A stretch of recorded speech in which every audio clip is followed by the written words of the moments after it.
Bonjour, nous devons démontrer que pour x différent de 0 et de 4, on a cette égalité. Alors tout d'abord, x différent de 0 et de 4, puisque ce sont les deux valeurs qui annulent le dénominateur. En principe, quand on a une égalité à démontrer, donc là j'ai une expression, je peux l'appeler A, et là j'ai une expression que j'appelle P.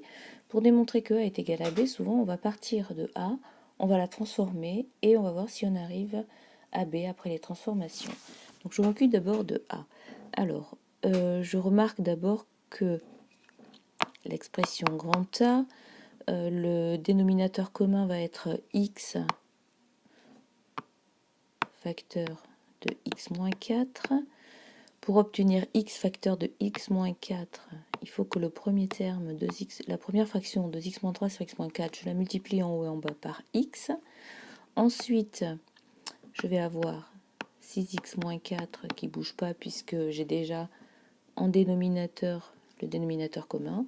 Et ensuite, moins 1, je vais multiplier en haut et en bas par x facteur de x moins 4.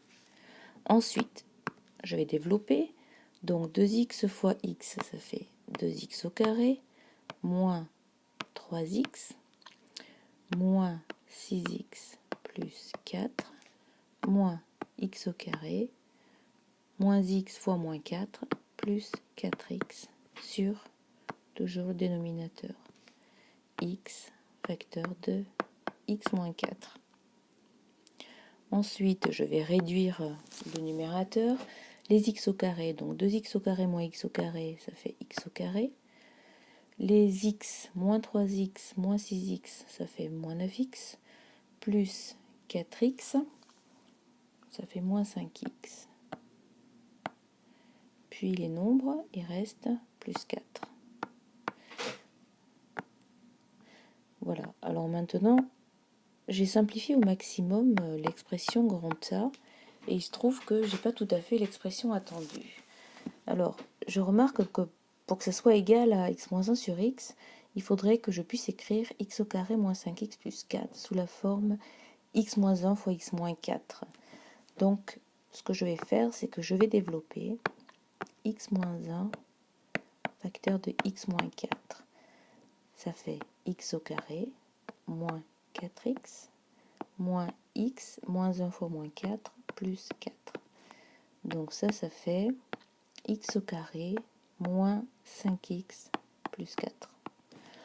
Donc là, effectivement, il aurait fallu peut-être un petit coup de pouce pour vous donner l'idée. Ça veut dire que je reprends x au carré moins 5x plus 4 sur x facteur de x moins 4. C'est donc égal à x moins 1 facteur de x moins 4 sur x facteur de x moins 4. Comme on a toujours x différent de 0 et x différent de 4, je peux simplifier x moins 1 sur x moins 4, ça fait 1. Il reste donc x moins 1 sur x. Donc, pour x différent de 0 et x différent de 4, j'ai bien démontré que A est égal à B.